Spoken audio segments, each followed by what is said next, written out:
이제 12월 달은 성탄의 달입니다. 성탄의 계절을 우리가 맞이하게 됩니다.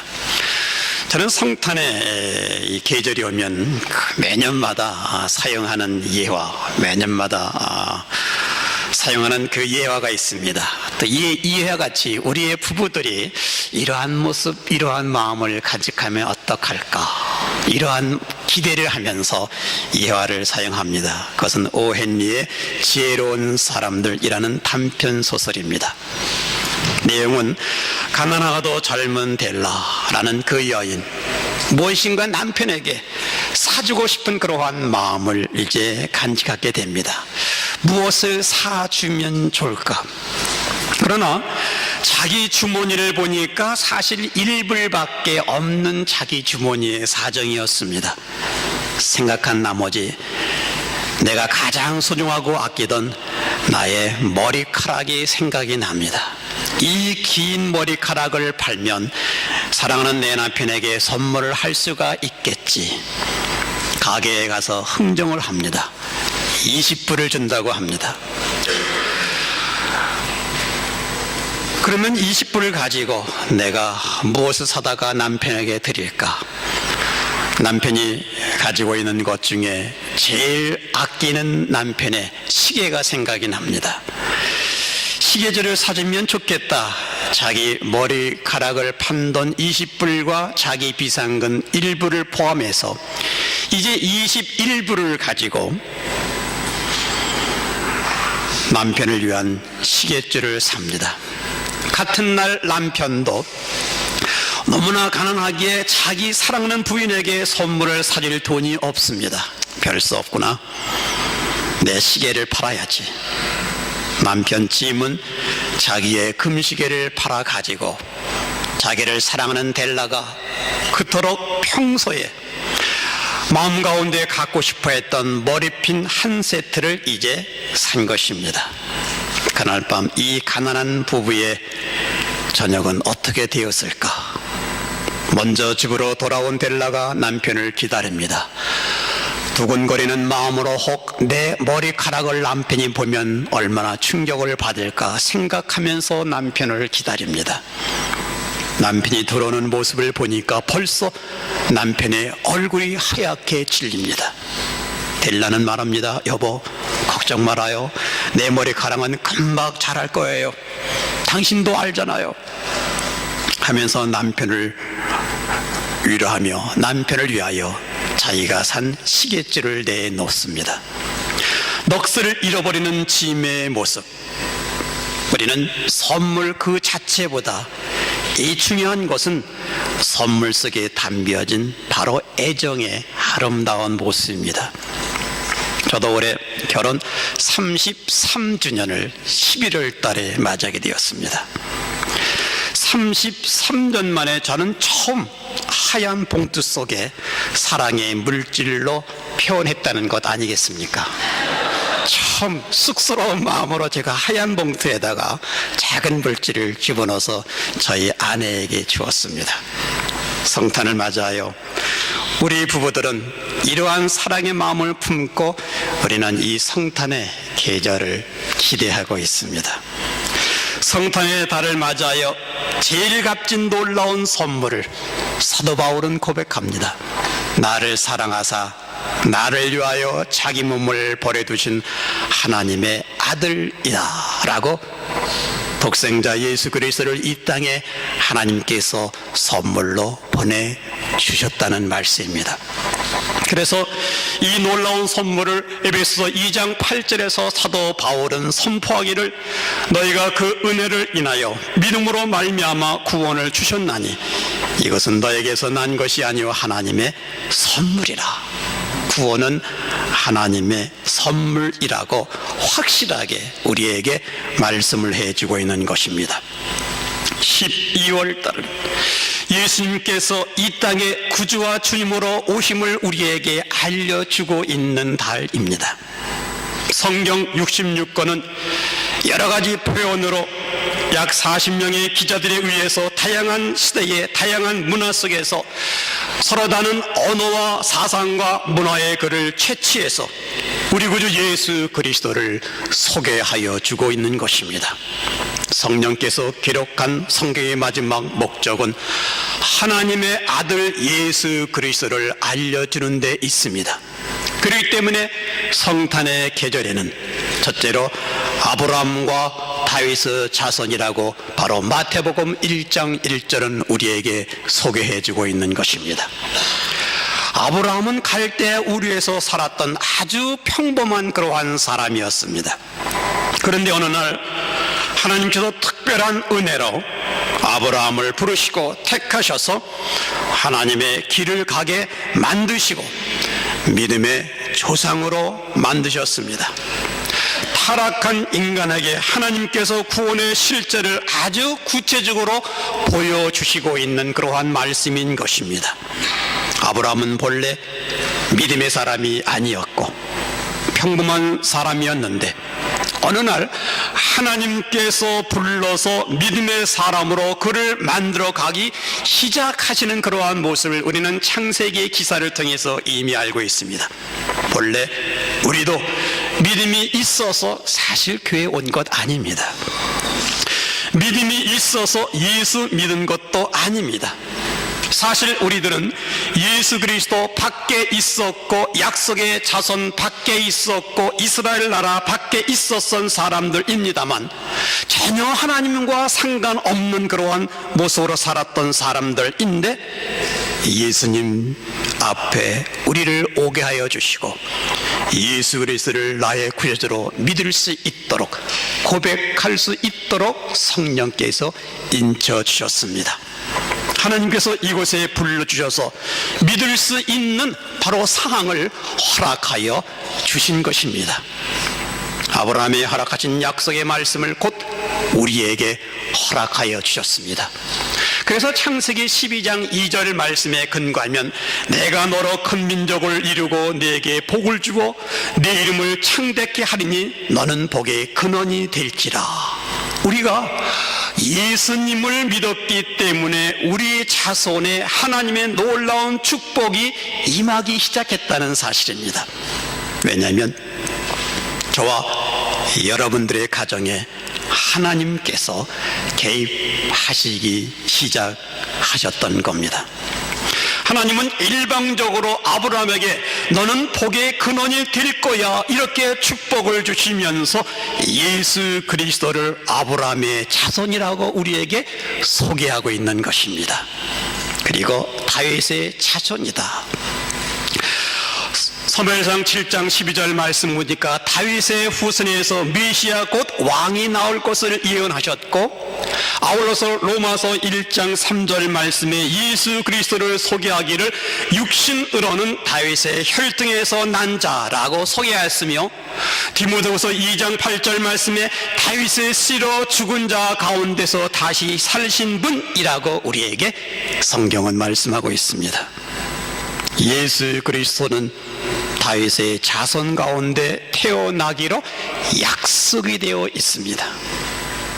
믿음이 있고 없고 상관이 없이 하나님은 일방적으로 하나님께서 사용할 사람들, 저와 여러분들을 선택하여 주셨습니다. 우리가 믿음이 없고 비록 잘못되었다 하더라도 환경과 처지를 아프게 해서라도 교정시켜서 우리를 하나님께서는 하나님의 사람으로 축복하여 주신다는 겁니다. 왜냐하면 하나님이 저와 여러분들을 사용하시기 원하시기 때문입니다. 우리는 우리를 바라볼 때마다 형편없는 사람들입니다. 내 안에 존재하고 있는 이 죄악들을 생각할 때마다 이기적인 마음, 이러한 마음을 생각할 때마다 내 중심적인 그러한 마음을 생각할 때마다 괴롭고 견디기 힘들 때가 있습니다. 그러나 그리스도를 통하여 나 자신을 바라볼 때에 하나님의 그 사랑의 깊이와 높이와 넓이와 그 능력으로 바로 내 안에 복음이 살아서 생명력 있게 움직이는 영적 상태를 경험할 수가 있는 것입니다. 우리는 그래서 하나님의 자녀로서 주님 가시는 곳에 주께서 나와 함께 또 나도 주와 함께 동행하고 주님 내 안에 내가 주님 안에 주님의 가슴에 우리는 기댈 수 있는 포근한 영적 사랑을 느끼면서 살아갈 수 있게 하나님께서 만들어 주셨습니다. 바로 예수 그리스도의 이름을 부르는 자녀들에게 하나님은 하나님의 축복이 함께 주신다고 약속해 주셨습니다. 이것이 곧 성탄의 계전에 저와 여러분이 받을 수 있는 놀라운 축복 되기를 주님의 이름으로 기원합니다. 두 번째로 성탄의 계절에는 예수 그리스도의 세계를 우리에게 소개해 주고 있는 것입니다. 우리가 17절 말씀부터 보면 이러한 말씀으로 전개되고 있습니다. 그런즉 모든 대수가 아브라함으로부터 다윗까지 연례되어 다윗부터 바벨론으로 사로잡혀 갈 때까지 연례되어 바벨론으로 잡혀간 후부터 그리스도까지 연례되더라. 다시 말하면 아브라함부터 다윗까지 연례되어라는 말은 이스라엘을 지금 한 국가로 통일하고 역사상 가장 강력한 왕으로 군림했던 다윗 시대가 가장 강성한 때다라는 의미를 우리에게 말씀해주고 있습니다. 다윗으로부터 바벨론으로 이관 때까지 연례되어라는 말은 이스라엘 역사상 가장 수치스러운 패배와 외세 침략으로 멸망을 주었던 바벨론 포로 시대를 보여주고 있는 그러한 내용입니다. 다윗 왕 이후 솔로몬 왕 시대를 지나 남왕국과 북왕국으로 갈라지면서 이 피비린내 나는 그러한 쿠데타 왕족 싸움, 아수르 공격으로 말미암아 기원전 722년에 북왕국의 멸망, 바벨론 공격으로 기원전 581년에 남왕국의 멸망, 70년 동안의 포로 생활로 이스라엘이 바로 아주 밑바닥까지 내려가는 수치를 당한 역사가 바벨론 포로 시대까지의 역사를 바로 성경은 우리에게 말씀하고 있습니다. 그리고 바벨론으로 이관 후부터 그리스도까지 연례되도다 하는 말은 포로 해방 이후에 예수 그리스도의 출현까지 이르는 역사로서 예수 그리스도의 출현이야말로 진정한 인류의 메시아, 전 인류의 그 구원과 참된 소망을 보여주고 시대를 우리에게 보여주고 있는 것입니다. 그래서 마태는 예수 그리스도를 바로 세 단계로 우리에게 설명해 주고 있는데, 첫째는 이 족보에서 왕권을 받는 약속의 역사를 말해주고 있고, 둘째는 약속과 축복을 상실한 비극의 역사를 말해주고 있고, 셋째는 그리스도로 출현으로 말미암아 다시 영광과 축복을 회복하는 하나님의 은혜와 역사를 바로 본문의 말씀은 우리에게 소개를 해주고 있는 것입니다. 그래서 이 말씀으로 예수 그리스도야말로 진실로 역사의 중심인 것을 고백하고 있는 겁니다. 예수 그리스도의 세계를 마태복음 2장 1절에서 로마 헤롯 왕 때에 예수께서 유대 베들레헴에 나시느니라.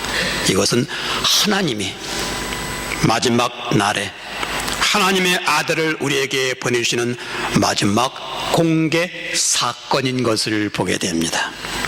예수님 탄생으로 기원 전과 기원 후가 나누어지는 이 놀라운 사건 속에서 누가복음 1장 34절에 마리아가 어찌 이 일이 있을 수 있으리요, 처녀가 잉태하는 사건입니다.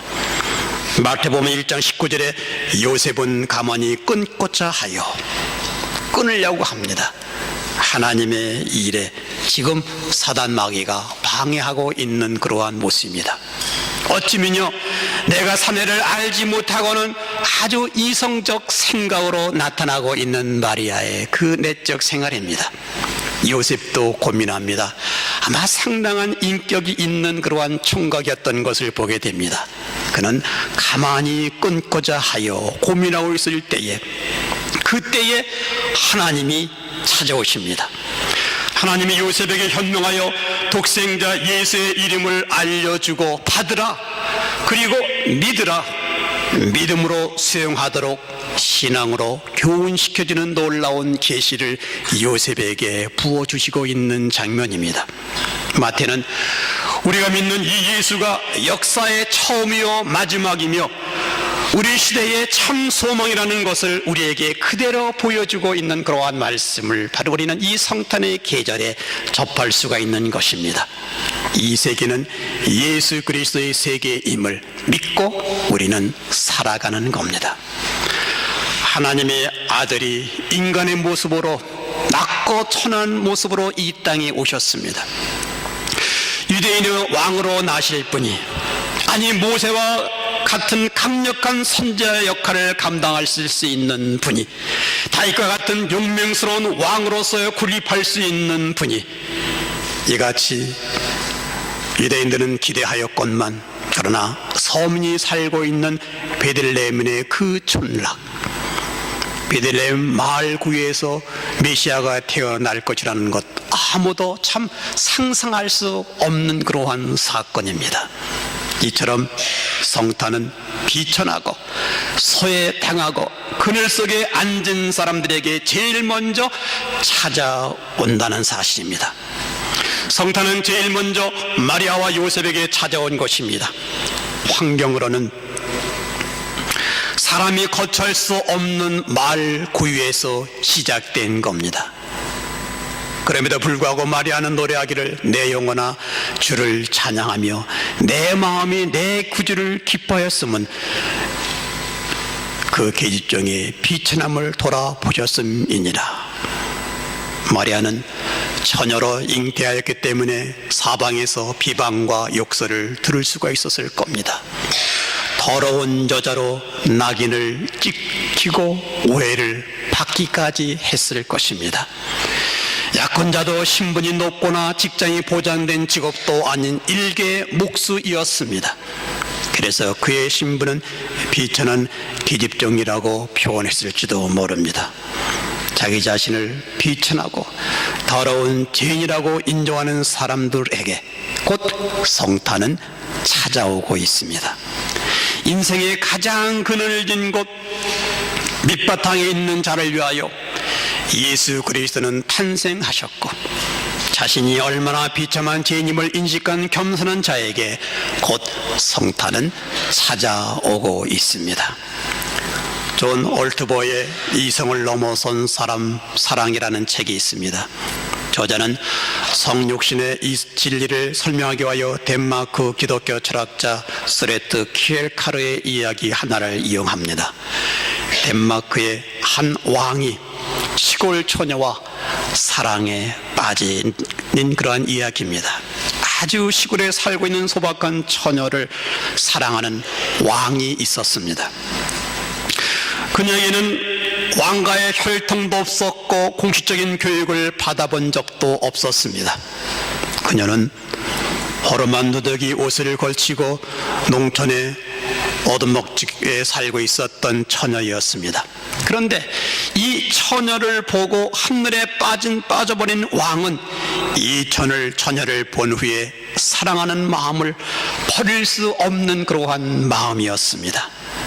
마침내 왕은 잠문관들과 이야기를 나누게 됩니다. 잠문관은 말을 하기를, 왕이여 명령을 내리셔서 그 처녀를 왕비로 삼으시고 그리고 권위를 그에게 임하소서. 막강한 힘을 가진 왕으로서 그렇게 할 수 있는 일은 결탄코 어렵지 않지만, 문제는 강요된 순종으로 얻은 사랑이 진정한 사랑인가를 왕은 확신할 수가 없었습니다. 계속 고민합니다. 또 다른 참모가 와서, 그러면 단순히 결단하지 마십시오. 시간을 두고 준비하십시오. 먼저 그 처녀에게 지위를 내리십시오. 그 다음에 벼슬을 내리십시오. 그 다음에 선물을 하사하셔서 공주가 입는 옷과 보석으로 치장하고 일정한 시간을 지난 다음에 왕비로 삼으시길 바랍니다. 이렇게 제안을 합니다. 그러나 왕은 만약 그렇게 할 때에 그녀가 받고 있었던 어떠한 선물과 그녀가 누리는 지위와 보석 때문에 왕을 사랑하는 것이지 정말 마음으로 왕을 사랑하는 것을 무엇으로 증명할 수가 있겠는가? 이렇게 반문을 합니다. 왕은 계속 고민하다가 중대한 결심을 내립니다. 왕은 잠시 동안 왕의 지위를 스스로 포기하기로 이제 결심을 합니다.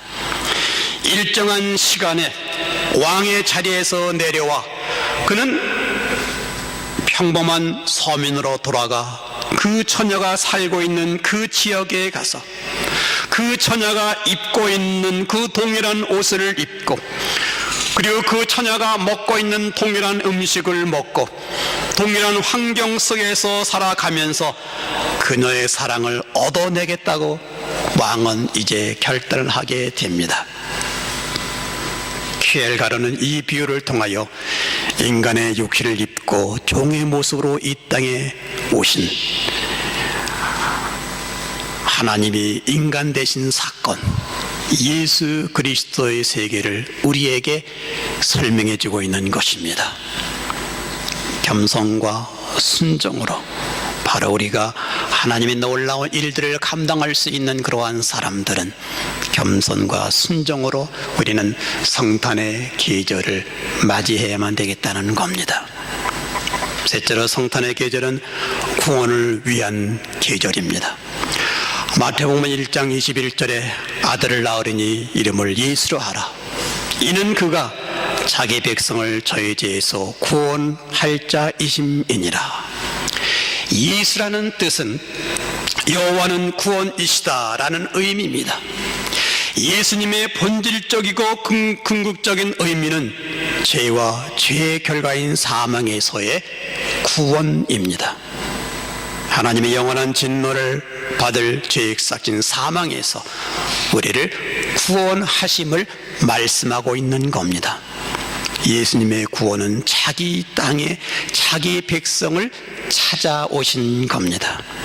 그러기 예수께서 오신 목적을 밝히기를 마가복음 10장 45절 말씀에 인자에 온 것은 섬김을 받으려 함이 아니라 도리어 섬기려 하고 자기 목숨을 많은 사람의 대속물로 주려 함이니라 이렇게 말씀하십니다. 대속물로 주려고 이 땅에 오신 예수 그리스도, 우리는 주님의 사랑과 주의 생명을 전파할 수 있는 그러한 하나님의 사람이 되어야만 되겠습니다. 어느 목사님이 신학교를 졸업하고 가난한 사람들에게 복음을 전해보고자 삼양돈 골짜기에 들어가 달동네 사람들과 함께 지내면서 아주 가난한 그러한 생활을 하게 되었습니다. 그리고 구제의 손길이 필요한 사람들에게 사랑을 베풀면서 지내셨습니다. 성탄절 전날 쌀과 밀가루를 준비하여 이제 달동네 집집마다 나누어 주었는데 어느 판잣집 문을 열었을 때 참으로 볼 수 없는 참상을 볼 수가 있었습니다. 폐결핵 환자로 죽어가고 있는 그러한 사람이었습니다. 어디가 아프냐고 물어보았더니 폐결핵이라고 합니다. 약은 먹었습니까? 돈이 없습니다. 혼자 삽니까? 아닙니다. 아내는 돈 벌러 나갔습니다. 목사님은 그 사람을 불쌍히 여기고 기도하며 약을 구해주고 먹을 것을 공급하며 이제 돌보아 주었습니다. 아마도 폐결핵 환자에게 제일 좋은 것은 개고기입니다. 아마 개고기도 한번 배우겠을 겁니다. 건강이 좋아집니다. 아무튼 건강에 좋다는 것은 다 갖다가 먹이고 모든 것을 갖다가 다 먹이는 그러한 모습으로 건강이 참으로 좋아졌습니다.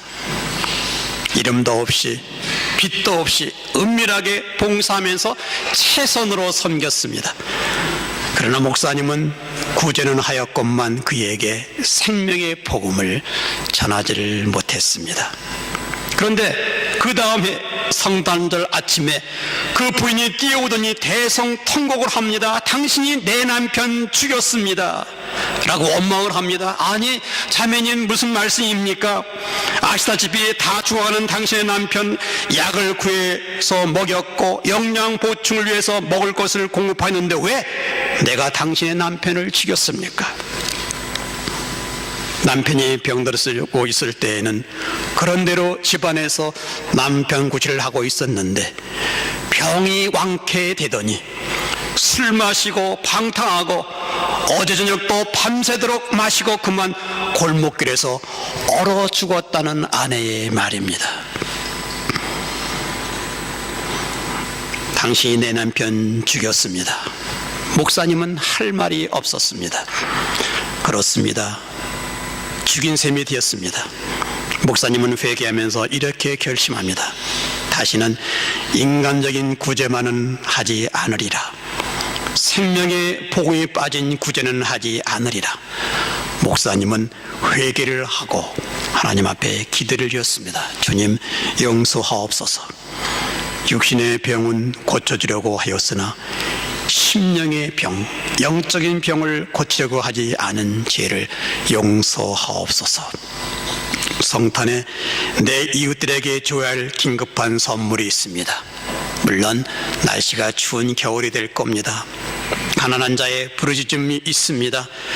인생의 겨울이 오기 전에 어서와 달라는 그러한 부르짖는 음성들이 있습니다. 복음 없이 죽어가는 영혼의 부르짖음들이 있습니다. 성탄이 오면 우리는 불쌍한 자에 대한 관심이 참 많이 큽니다. 그래서 줄인 자에게 먹을 것을 주고 목마른 자에게 마실 것을 주며 나그네 된 자를 영접하고 벗은 자들을 입히고 병든 자들을 돌보아주고 옥에 갇힌 자들을 찾아야만 하는 것, 이것이 바로 아름다운 인간적인 그러한 마음들입니다. 물론 성탄이 오면 이러한 자들을 찾아야 할 사랑이 우리는 있어야만 됩니다. 육신의 빵이나 먹이고 옷이나 입히고 하는 것, 이것은 우리 모든 사람들이 해야 할 그러한 자선의 마음들입니다. 그러나 더욱더 급선무는 영적인 빈곤자입니다. 영적 굶주린 이들에게 생명 양식을 전할 수 있는 그 모습, 이것이 우리에게 꼭 필요한 것입니다. 그래서 하나님의 사랑, 하나님의 말씀을 전할 수 있는 그러한 성탄의 계절이 바로 우리들의 삶의 내용이 되어야만 되겠습니다. 예수님의 나심은 인간 구원을 위해서 오셨습니다. 백성들의 죄를 구속하시려고 오신 주님께서 바로 필요한 이들에게 말하기를, 마가복음 2장 17절 말씀에 저에게 이르시되 건강한 자에게는 의원이 쓸데없고 병든 자라에 쓸데있느니라. 내가 의인을 부르러 온 것이 아니요 죄인을 부르러 왔노라. 예수님께서는 이 땅에 온 백성에게 미칠 큰 기쁜 소식, 구원의 소식을 우리에게 선포해 주시기 위하여 이 땅에 오신 겁니다. 구원의 소식은 곧 죄에서 건질 소식입니다. 그래서 예수 그리스도의 나심은 하나님이 죄인을 구원하시기 위하여 죄 없는 사람을 죄 없는 모습으로 이 땅에 오셔서 죄인들 위해서 희생과 헌신하는 바로 초자연적인 역사, 하나님의 개입하심이 곧 성탄의 계절입니다. 하나님은 구원을 주시기 위하여 이 땅에 내려오셨네. 영광스러운 하늘의 보좌를 다 버리시고 사람들이 찾지 않는 그러한 마국간으로 오시는 그 헌신의 모델을 예수 그리스도를 통하여 우리에게 보여주셨습니다. 우리 중에 아무도 비천한 마국간에서 태어난 사람은 없습니다. 우리가 아무리 주님을 위하여 헌신을 해도 주님의 헌신은 여전히 믿음 없이는 이해할 수가 없고, 신비스러운 겸손을 깨달지 못하면 헌신의 축복은 받을 수가 없게 됩니다. 12월 달의 시작은 우리가 세상의 놀이나 또 교제나 또 사람끼리의 기쁨의 달이 되는 것보다는 믿음의 분별력이 되어 저와 여러분들이 정말 구원의 기쁜 소식을 우리 주위에 있는 사람들에게 전파하고 기쁜 소식을 가슴에 새기고 이 벅찬 가슴을 그리스도께 영광 돌리며 나의 나담이 그리스도를 통하여 이루어지고 있다는 그 사실을 바로 온전하게 드릴 수 있는 그러한 모습, 이러한 모습이 이 성탄의 계절에 저와 여러분의 임하시기를 주님의 이름으로 축복합니다. 기도하겠습니다.